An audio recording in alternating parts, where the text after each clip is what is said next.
Hi, this is Johnny Dangerous. You're watching Tidy TV exclusively on YouTube.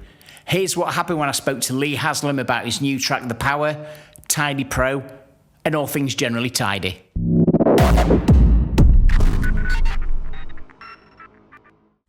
So Lee, thanks for taking time out of your manically hectic schedule. It's been a while since you last released a track. Yes. Why now? Very good question. Came by chance, really. I guess, obviously, like summer last year, I was starting to work a bit for the boys, getting involved in Tidy Pro, and just off the back of doing the course with BK, got into the thought, well, actually, I might having another go again. So that's how it came about. But I think initially, obviously, the boys were very much like, look, we really want to get a track from you, and I was like, yeah. But if I'm going to do it, I don't want to do something that's just going to be the same as what's been done before. I want to do something quite different. So yeah, me and Ben went in the studio and obviously socially distant on Zoom and came out with The Power, and that's the end of that. You have worked with Ben before. We remember Sticks and Stone. What's it like to work with him again? Obviously remotely this time, so you're not in a studio with him. Ben and me have obviously worked a number of times together. We've got a very similar output in terms of the ideas that we want to go down. Very much like pushing the envelope a bit more. Sticks and Stone, as you mentioned earlier, was quite a standout track. So we work well in that sense because we're both on the same page with stuff. Okay, so what influenced The Power? A bit of everything, to be honest. Obviously, my world for the past 6-7 years has been very much the house and tech world. So there's a bit of influence from that. There's a bit of hard house. There's a bit of hard trance in there. It's pretty much a smorgasbord, as they say, of everything. Okay, so aside from, like you say, running a successful agency with the house and tech world, you're now back at Tidy, as you've hinted earlier. You're the general manager of Tidy now. Previously, you were the label manager. Yeah. How did that come about, and how does it feel to be back 25 years later, turning the circle? Yeah, I mean, it's great to be back. Obviously, I love working with the guys. Again, a bit like the track, really. It all came about by chance. If someone had said to me, this time 2 years ago, I'd be back at Tidy and being the general manager, and I'd probably laughed at you. And that's not me being, disrespectful or anything, but obviously my head was very much in that house and tech world, and still very much is. I still run my management company. But how I got involved in the brand in general was obviously initially through the Tidy Pro platform, as the guys wanted me to manage that for them. And as times progressed over the back end of last year, they asked me to get involved in more and more things, to the point where, look, it's like, do you want to just come on board and be a general manager? So that's effectively what I've been doing. So working with Andy quite closely and restructured the business effectively, given new roles to new people, worked the business from the ground upwards really, and got it into a really strong position for moving forward. Okay, now you played a huge part in the launch of Tidy 2. So back in the day, there was just Tidy Trax. Yeah. You basically changed your style whilst you were the label manager of Tidy back then, and you grew your hair, you stopped playing hard house, you started playing more hard trance. Tidy 2 is obviously back with new releases. It seems to have continued from where it left off. Obviously, it has evolved. Looking back, did you honestly think that the releases from back then would stand the test of time? I certainly hoped they would. Obviously, when you put your heart and soul into something like that, you want it to have that legacy for sure. But that's testament to the tracks that we signed and the producers that made them, not necessarily me. So, it was a good thing that we did at the right time. At that point in Tidy's history as well, we were beginning to broaden our musical horizons a bit more, and just as very much as what we're doing now, to be honest. So it's a good time. Okay, you also were instrumental in the brutal sound of hard trance, which was the Resonate series. So that was something again that you were behind, again with the evolution in your music. Resonate is still going strong. I've just found out today that there's going to be another Resonate album coming out. So, are we going to see you doing more albums? Because you did mix the last Resonate, you've mixed the first one, you've mixed 4 as well. You know, 4 I think is one of the, apart from the first one, 4 is definitely one of the best. Yeah, it's funny you say that actually, because I listened to it in the car the other day on the way into the office, and it's probably one of my favourite as well, to be honest. But yeah, I mean, Resonate was again at a time where the hard trance sound was something that we were really pioneering and pushing forward. And you know, we were very lucky in the sense that we had some amazing producers around us. You know, Guyver being one of the main ones, Alf Technical. So you know, and then the people like Alpha Zone that came through, and obviously Ron, who's like Signum. So we were quite lucky in that sense that we had some amazing producers doing some amazing music. Okay, how do you feel the scene has developed since those days? Do you feel it's any better now? I mean, obviously you're involved in hard house, hard trance again, but primarily you've been involved in the house scene, which has probably seen more changes over the years than anything else. So, yeah, definitely. It's obviously a lot more professional. Obviously, back in the day, it was all about vinyl and CDs. Now it's all about streaming. So it's a very, very different world out there, and I've learned a hell of a lot. You know, when I left Tidy in 2007, I left it to obviously pursue a trance career, which obviously I did through Slinky.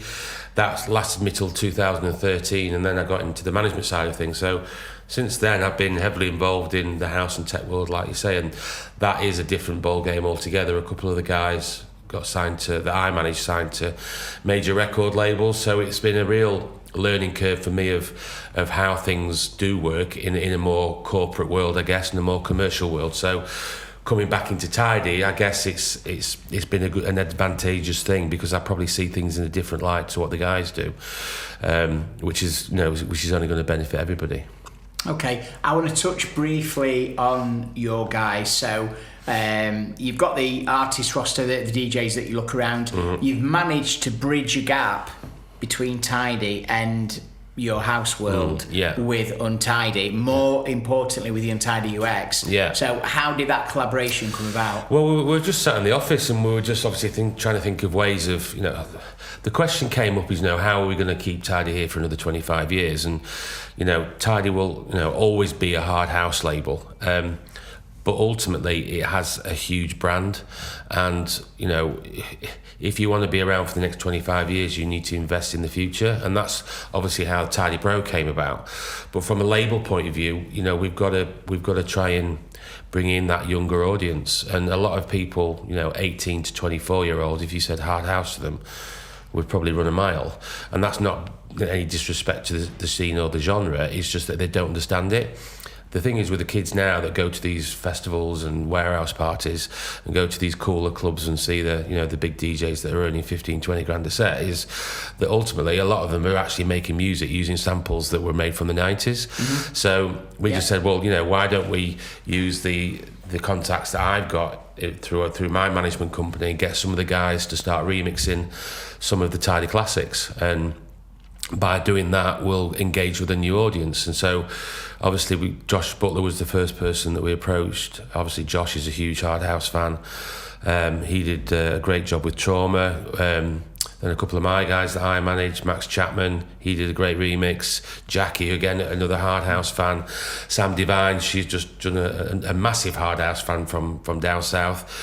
She's just remixed Lisa Lash's Looking Good. So we've gotten to a point now where we've got a real array of cracking remixes of very much on house and tech that are now getting played on Radio 1 and Kiss and all these big networks, which, you know, a Tidy release would never ever do.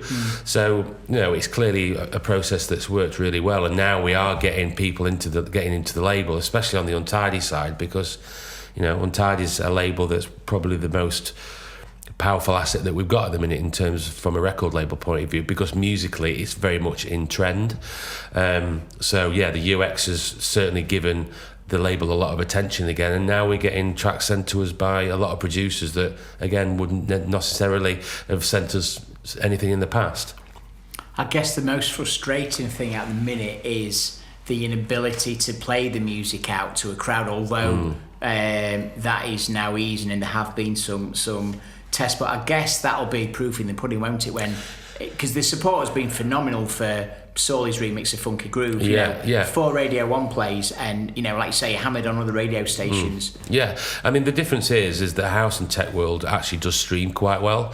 You know, Spotify and these DSPs that are out there, they cater very much for the commercial world, but there's lots of genres of music that just aren't catered for out there. And you know how these DSPs work is through playlisting. So if there's like a huge playlist on Spotify called Mint, which is like got nearly 2 million followers on it. Wow. If you get your track on there, that's how you get your streaming figures up. But where Hard House is concerned, there isn't anything. We have to create our own. So by obviously utilising our back catalogue and exploiting it in a better way, we can get these cooler remixes onto some of these bigger platforms and get the streaming revenues up and obviously draw attention to the label more. Because I know Amazon also featured Funky Groove, the 100% remix Apple, in the Top 100 Club. So it is really taking off. I want to touch on Tidy Pro as well. Generally, most things that Tidy do are light-hearted and fun. However, Tidy Pro is more serious and structured, isn't it?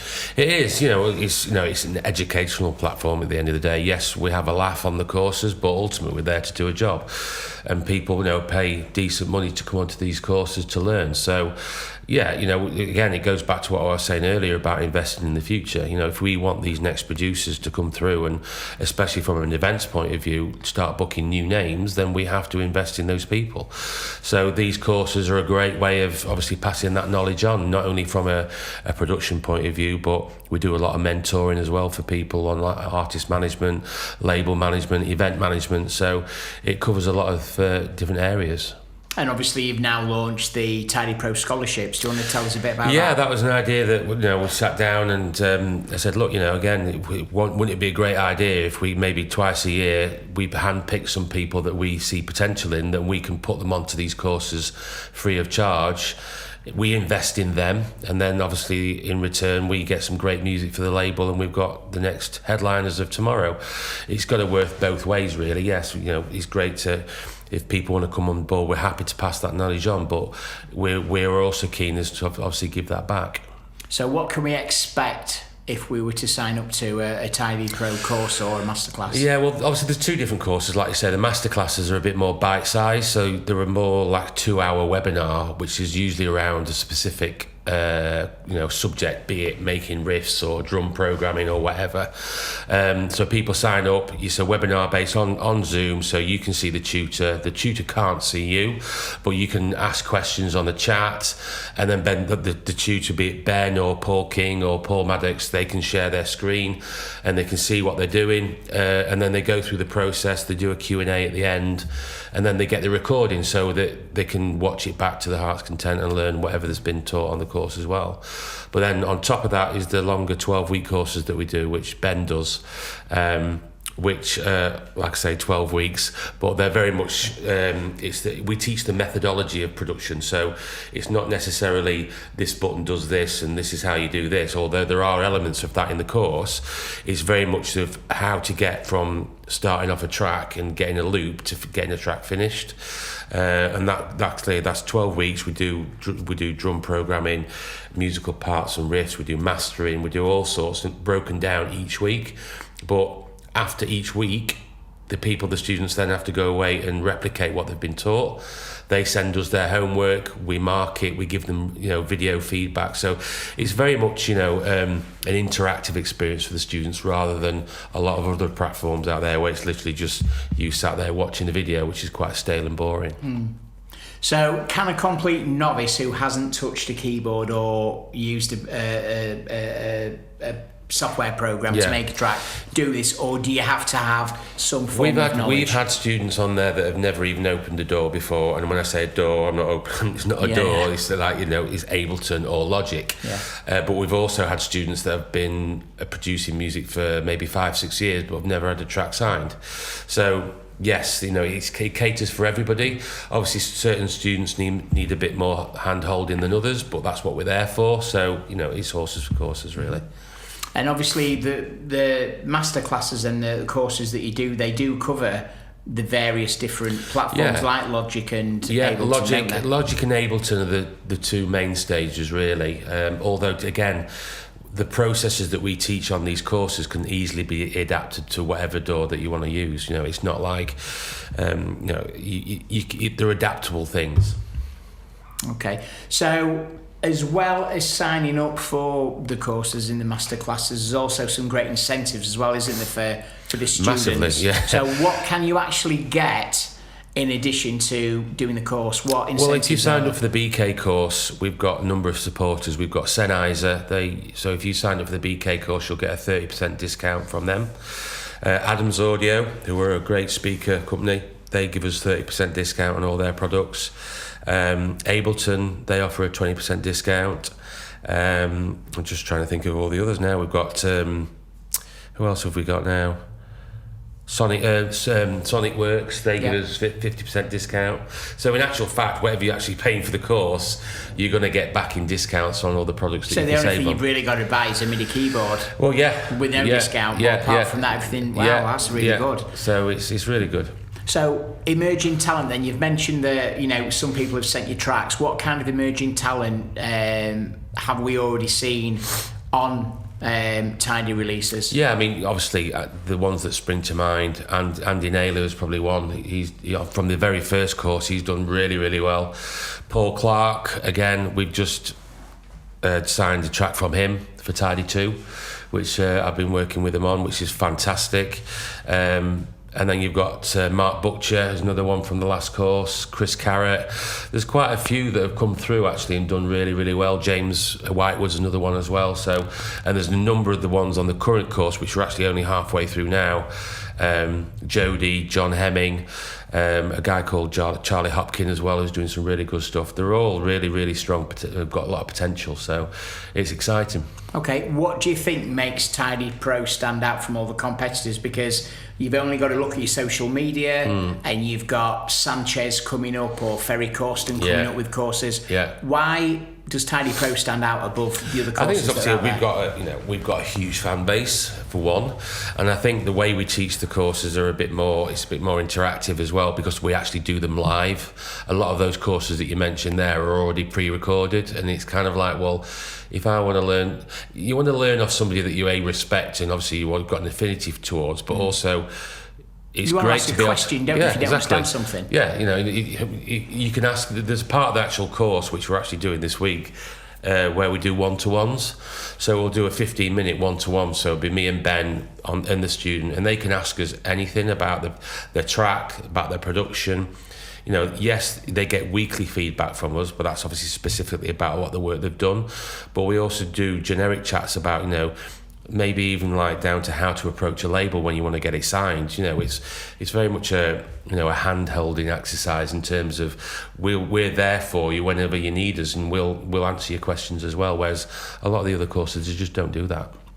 So finally then, we're going to revert back to the Power. Is that it? Is that your last production, or is there going to be any more Lee Haslam releases? We'll see. I'm not saying I'm back and I'm going to be DJing internationally and knocking tracks out left, right and centre. To be honest, I haven't got the time. I actually prefer now to help other people and to work with them and develop other people and develop other artists, because that's where it's at for me, because it's all about the next stage of where we're going to go from any music point of view, be that house and tech and the guys that I manage on that side, or be it, you know, with all the tidy stuff. So yeah, that's where I'm at. Lee Haslam, thank you very much for your time today. Pleasure, mate, no problem.